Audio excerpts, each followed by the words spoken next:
This Sunday, we want to demonstrate to the Kenyan public how the judiciary is like a headless chicken. We do so not because we enjoy ridiculing them, but because it is our civic duty.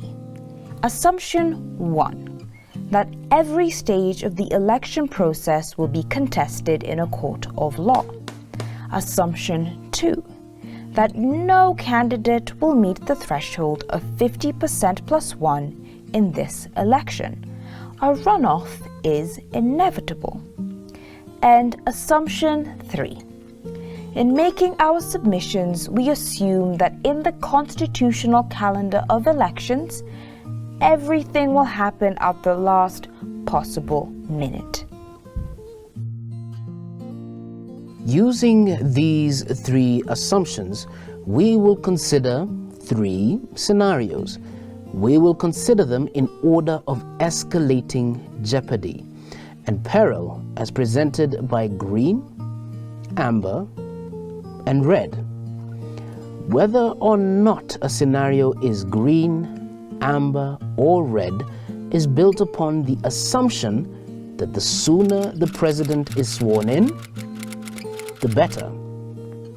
According to the Constitution, the date of the general election is the second Tuesday in August every 5th year.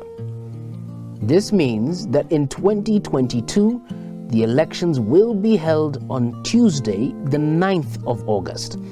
However, in 2017, the Court of Appeal botched this simple constitutional formula. They ruled that the election will not happen on a Tuesday, as stipulated in the Constitution, but used their smart heads to decide that the election would take place on a Thursday, the wrong day and the wrong date.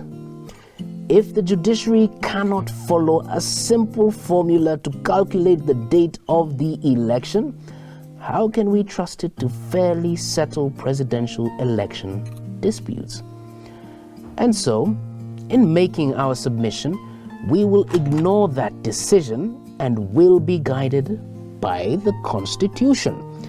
Let us begin with the green scenario. The next election will be held on 9th August 2022. Once the election has been held, the Constitution requires that the election results be announced by IEBC in 7 days. And in our estimation, no one in this election will meet the 50% plus 1 threshold to take the day. With no clear winner, this means that a runoff will be inevitable. But before there is this runoff, the results will be contested because every election in Kenya has been contested. The Supreme Court will have 14 days to give us a judgment. Let us assume that this time they will confirm the election results. The deadline is September 6th, 2022. If this happens, 30 days later on October 6th, a runoff will take place between the top 2 candidates of the August election. The results will be approved and announced by IEBC 7 days later. But because Kenyans will always contest election results, we must account for another 14 days for the court to give a ruling. This takes us to the 21st of October 2022. The best case scenario is that the court upholds the results. If so, a new president will be sworn in on 15th November. But, like the 2017 election, by this time, we will have lost 1 billion shillings every working hour in the year of COVID. If, however, the court nullifies the runoff results, we will be plunged into a fresh election.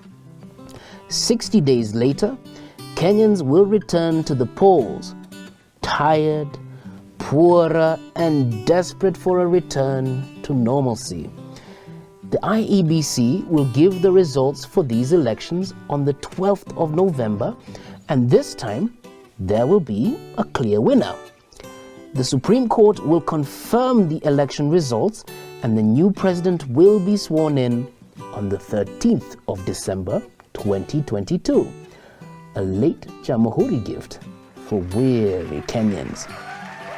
Again, like the 2017 election, we will have lost 1 trillion shillings, a third of our national budget. And remember, this is still a best case scenario. Let us move on to the amber scenario. In this scenario, Kenyans are stuck in an election cycle that lasts more than 6 months. The Supreme Court will validate the presidential election results of 9th August and a runoff will take place 30 days later. That is October 6th. However, the results from the runoff will be contested by Kenyans who we know always contest election results. Someone will go to court, the courts will deliberate, and they will issue a judgment 14 days later. This takes us to October 21st. And because everything will happen at the last possible minute, the courts will only issue a ruling on November 3rd. In this ruling, they will nullify the results and cast Kenyans into a fresh elections after 60 days. By January 2nd, 2023, we still won't have a president, all because the judiciary behaved like a headless chicken. Let us put this into perspective. In 2017, because of a silly general election, we lost 79 days of productivity, 1 trillion shillings, and 1,000 lives. In the green scenario above, Kenyans will be held hostage by an election for 126 days. And in this amber scenario, we risk losing 146 days while we wait to seat a president. Finally, this takes us to the red scenario. This is the worst of all possibilities. Here, the madness of the judiciary is clear for all to see. To clarify, let us retrace our steps. The elections we said will be held on the 9th of August 2022, and it will take 7 days for the IEBC to announce the results. And because no one will get 50% plus 1, there will be a runoff. But before there is a runoff, the results will be contested. However, in the red and final scenario, the Supreme Court will invalidate the elections completely. This means that we will vote again for the exact same candidates for a second time. But here is where the courts have already started to cook our politics by inventing unconstitutional law. According to them, if any candidate withdraws from the race when the courts have called for fresh elections, then the election process stops and we go back to the nomination stage. And the withdrawal doesn't even have to be for a serious reason. In this case, Gideon Moi might decide to step out of the race to supervise the growth of his cows. And because of this, William Ruto, Raila Odinga, Musalia Mudavadi, and all other candidates would have to be nominated again by their party before contesting for the presidency. And according to the IEBC timelines, this nomination process will take 131 days.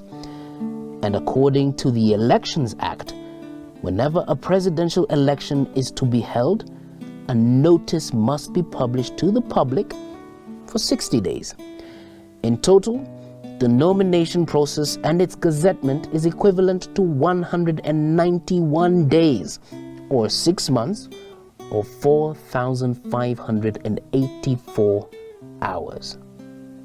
If in the 2017 elections we lost 1 billion shillings every working hour, we risk losing close to 5 trillion shillings because of the judiciary, almost twice of our national budget. So, after going to the ballot in August of 2022, incurring a nullification process and butchering our economy again, the decision of 7 judges would hold the lives of 52 million Kenyans hostage until March of 2023. And the worst thing is, this cycle could repeat itself over and over and over again. If the judiciary acts in the way that we think they will, the only loser will be country. The headless chicken that is the judiciary will fry the country in hot oil. And we must run these simulations because it is our civic duty to make sense of the judiciary.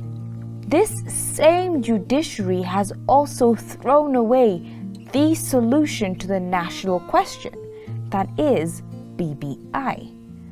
We acknowledge that 2017 was a painful lesson in judicial stupidity. And what was a worst-case scenario then is our best-case scenario today. 2017 was an experiment on how to lose 79 productive days and 1 trillion shillings. If we continue this way, 2022 will be the worst lesson on how to lose 126 days. And this is if all things hold constant. It just could be 219 days if the judiciary has their way. Fellow Kenyans, be warned.